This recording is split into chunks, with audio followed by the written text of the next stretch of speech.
This video is sponsored by Dog Curls, my new workout program. What you're gonna wanna do is you wanna get an 85-pound pit bull, all right, with a chewing fascination. Then you're gonna get a short toy, okay? Then you're gonna, oh God! Sometimes the weights fight back. And then you're gonna, oh! Sometimes you gotta distract your weights. Dog weights can not only be used for bicep curls, obviously, but also overhead tricep curls. So you're gonna wanna try and get as deep a motion as you can. And as you can see, your weights will give you a dynamic workout. Something to, establish your quick twitch muscles. Oh God! And sometimes they fight back. Use the code NCHammer23 at checkout for 15% off your very own Neutron. That was a really bad starting bit. I am drenched in sweat. Okay, now that I'm done clickbaiting my dog, let's talk about today's video. Is Asuma still alive? I know what you're saying. Nick, there's absolutely no way Asuma is still alive. He was burned and stabbed through the heart. And you're right, both of those things did happen to him. He fought Hidan got his blood, and then when Asuma used his burning ash jutsu on Hidan, it burned Asuma, and then Hidan stabbed himself through the heart, and that collapsed Asuma's heart. And losing your heart absolutely kills you, 100% of the time. But I'm not talking about whether or not Asuma is alive in Naruto's universe. Because even though Asuma might be dead in Naruto's universe, he's alive in another one. Basically what I'm telling you is that Asuma, upon his death, was isekai'd into another universe. And he didn't even need a bus-kun. You see, there's another character in an anime very similar to Naruto that has all the same mannerisms, abilities, and general characteristics as Asuma. And on top of all of that, the circumstances revolving around Asuma's death actually point towards him being isekai. I know this sounds insane, but stick with me. But before we get into this relatively unlikely sounding theory, guys, please, for me, like this video, subscribe to the page, and hit that noti bell. And since we're talking about unlikely things, you probably figured there's no way Nick is gonna make a third YouTube channel. Well, you'd be wrong. I just got sponsored by two of the biggest resin statue and figurine companies on Earth, and they wanna send me their newest resin statues and figurines for big time unboxings for you lucky people. Yes, I'm talking unboxings of statues like this. On top of that, they wanna send me merch, figurines, and statues to give away to my followers. So the first 1,000 subscribers to my new page, Hammer's Collection, will be entered in a giveaway for new Naruto collectibles. Our first video is up right now, so check it out after this one, but here's a little tidbit from it. I was resolute to get a collaboration with this company, and after a couple weeks of talks, we're finally there. Today represents A, my first unboxing video, but B, my first collaboration with Harmmy Anime. So we're gonna head to the mall right now, and we're gonna go get our first ever sponsored statue. So this is it right here. Harmmy Anime right next to the JCPenney over there, and see if you recognize a couple of these characters. We got a 4-foot Luffy right here. We got a couple of huge figurines over here. Look at this Konoha skyline with all of the Hokage's heads. We have a couple of iterations of Naruto against a couple of iterations of Sasuke. Just because I'm at the physical location doesn't mean that's the only place you can get these statues. They have not one, but 2 separate websites that I'll be linking right above me here that you guys can go to access these statues early. If you guys are looking for updates on the new statues and the new figurines, they have social media that will do constant updates on what they have in the store and online, all of which you guys can find in the description below and also on the screen right now. Sorry, I had to put socks on. No free foot pics in this economy.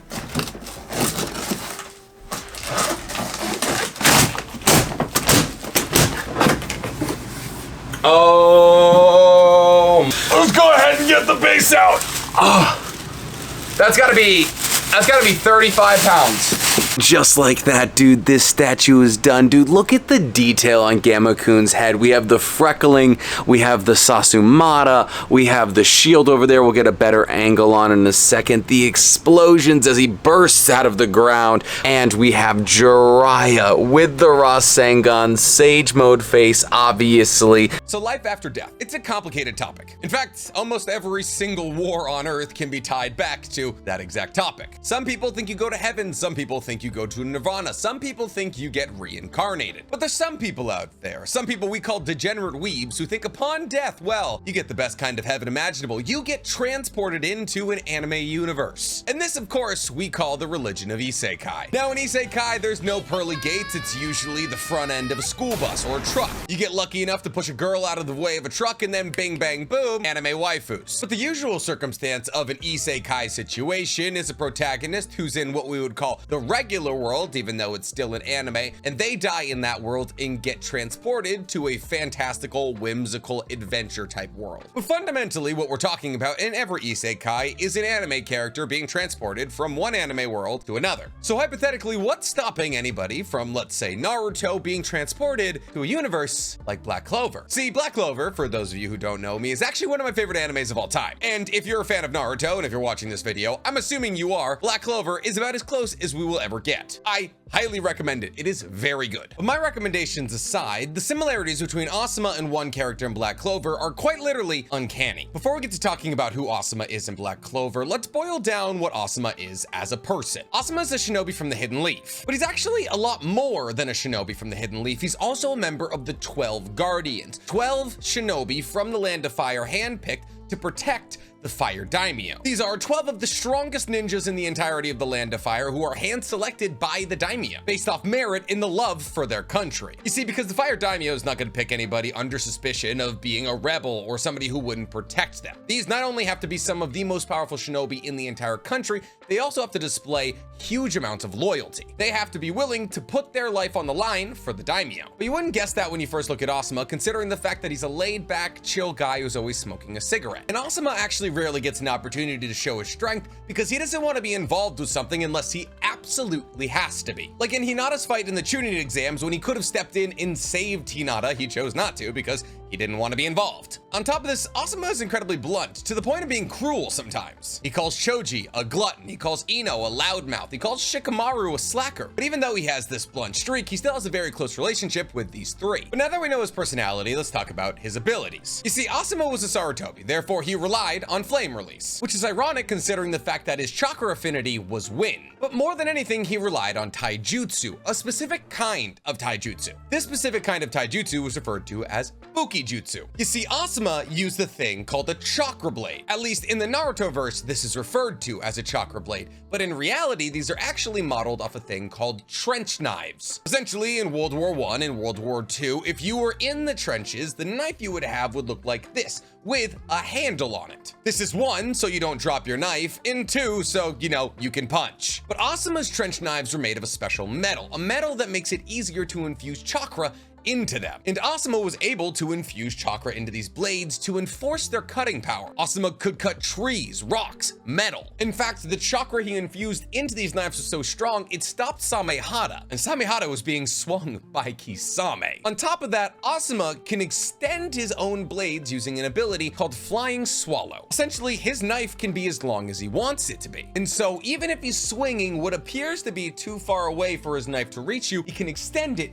and cut you. And in the anime, Asuma can use his wind release to levitate his trench blades and fling them at people. And like we said, Asuma is a high Jonin level threat. He's nothing to scoff at. But without knowing Hidan's abilities, well, pretty easy to lose to him. Just the smallest amount of blood and your heart's gonna explode. And unfortunately, that happened to Asuma, which sucks because he was A, one of my favorite characters, and B, the easiest person for me to cosplay. After Asuma died, he didn't instantly isekai to a different world. We know that because he gets reincarnated in the 4th Great Shinobi World War, which would mean that his soul went to the Pure Lands where it was snagged out of. We've never seen somebody be Edo Tensei twice. I know what you're saying, Tobirama and Hashirama. Tobirama and Hashirama's Edo Tensei technically never ended, in that their souls never returned to the Pure Land. Hiruzen used Reaper Death Seal on them and pulled them into the Shinigami's stomach where they stayed until Orochimaru cut that stomach open and snagged their souls before their souls went anywhere. This is actually specifically stated in canon that it was easier to bring them back because their souls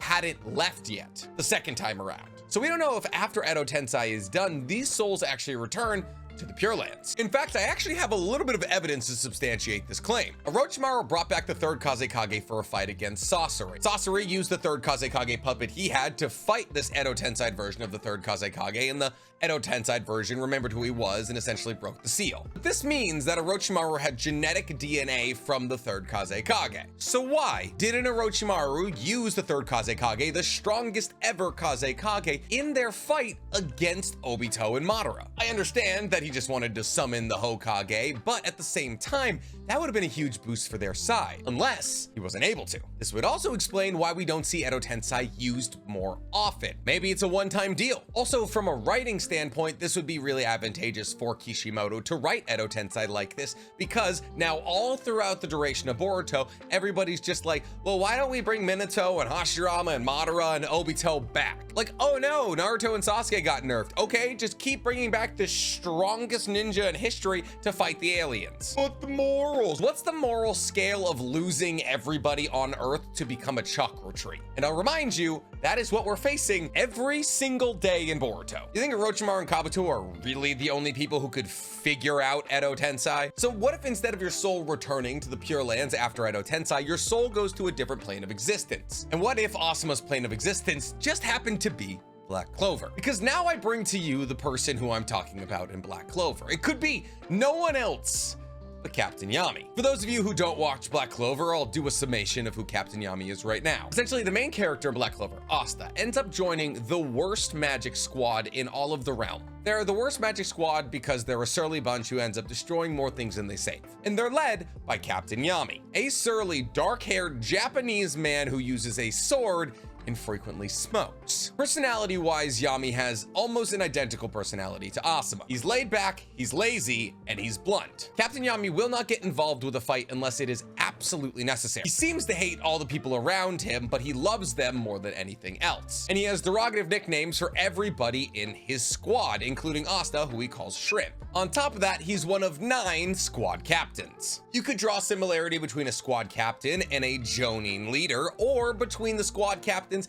and the 12 guardians. And either way really works. If you compare them to a Jonin leader, it makes sense because they're the strongest and oldest person in that squad, mentoring and growing all of these younger knights. And if you compare them to the 12 guardians, that also makes sense considering that the squad captains are the direct line to protect A, the Wizard King, and B, the regular king. But if you ignore the fact that they both are Japanese, bearded, black-haired men with a smoking problem, there's still other connections, mostly the way they fight. Both of them use their respective universe's power scaling ability, one is magic, one is chakra, to enhance their armaments. Asuma uses chakra to increase the cutting power of his chakra blade, and Flying Swallow to increase his blade's range. Yami uses dark magic. Essentially, Yami's magic is shadows. I wonder where he could have got that idea. And Yami channels this dark magic or these shadows into his sword to attack in slashes, that being either long or short range. The majority of these attacks look like throwing a slash from a distance or just coating his blade in dark magic and then slashing somebody with it.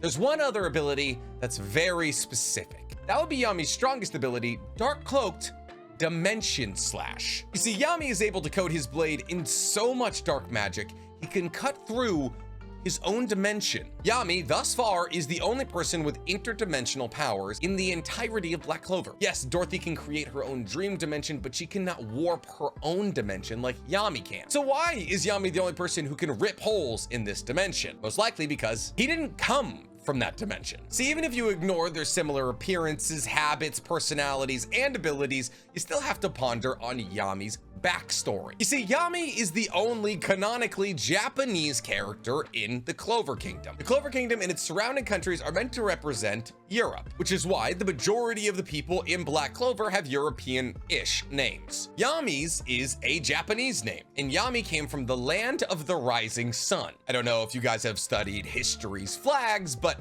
I'm gonna show you something. You see, the rising sun flag was actually used by feudal landlords in the Edo period of Japan. Japan's current flag, which is a big white flag with a red circle in the middle, hasn't always been its flag. The big red circle used to have a bunch of stripes coming out of it, and this was referred to as the rising sun flag. In the land of the rising sun, the katana is the weapon everybody uses, and they all know about ki. See, I'm sure some of you have watched Dragon Ball, but Dragon Ball is not where ki came from. Ki comes from Japanese and Chinese culture. It's essentially considered to be your life force, like chakra. Chakra is ki. So with all of this considered, Yami is Japanese. Asuma is also Japanese. They were ninjas. They're all Japanese. But if Yami's a foreigner from what is a Japanese country in the Black Clover universe, how did he get to the Clover Kingdom? Well, one day Yami was fishing by himself and then he shipwrecked. And eventually he woke up on the shores of the Clover Kingdom, where he didn't know how to use magic and also couldn't speak the language. But here's my thing with that story. Yami is tough. Nobody's gonna take that away from him. But if he was able to survive a shipwreck long enough to get to the Clover Kingdom, that would imply to me that the Clover Kingdom isn't that far from the land of the rising sun. And they not only have flying brooms that they can use to fly across the Clover Kingdom relatively quickly, they also have things like teleportation magic and magic doors you can step through that send you to places. And yet Yami has never once been back to the land of the rising sun. In fact, he's never even tried. He didn't even have to use magic. He could simply sail back. You could say, Nick, They're not globalists. They don't know where the rising sun country is. but you're gonna look me in my eyes and tell me a nation comprised entirely of magicians is so close to an island that you can survive a shipwreck and float to the Clover Kingdom and nobody's ever found it? It sounds suspicious to me. What if instead, upon being released from Edo Tensei, Asuma was shifted to another plane of reality? And in that plane of reality, he was thrown into the ocean in a new body with no knowledge of the language being spoken around him and no idea what magic is. Asuma had to find the things that he recognized in that universe. Swords, cigarettes, and ki. You see, chakra, like I said earlier, in its core fundamentals, is just ki. Conceptually, if you boil them both down, they're the exact same thing. In fact, I would say Ninshu, the application that Hagoromo wanted to use chakra for in the first place, is exactly ki. The interpersonal life force flowing through all humans that connects us on a higher plane. That's key. The problem was his new body didn't have chakra receptors, so he can't use ninjutsu. But when he learned the language and went to learn this universe's power system, he thought of the smartest person he knew. He knew Shikamaru would be able to figure this out. He has a 200 IQ, so his magic was inspired by Shikamaru. So with Shikamaru at his back, he learned dark magic. So now, Asuma lives on in another universe, fighting for the same dream and ideal he had in the Naruto universe, to fight side by side with his friends, all the while protecting those at the very top. His team might be a little dumber than they were in the Naruto universe, but if we're being real, it always felt like what Asuma would have wanted. Listen, I understand that this theory is insane, but the idea of Asuma living happily with the Black Bulls in another universe just makes me happy, especially considering the fact that his new best friend in Asta will never beat him in a board game. But what do you guys think? Do you guys think Asuma could be Yami? Do you think Asuma is somebody else in the anime universe? Tell me in the comments below, and while you're down there, please like this video, subscribe to the page, and hit that noti bell. Listen, all I'm saying is, in the war arc, Asuma gets resealed by Inashika Cho in December 2014. You wanna know when Black Clover's first chapter of its manga came out? February 2015. 1 month apart. It was late December, early February. I know my months.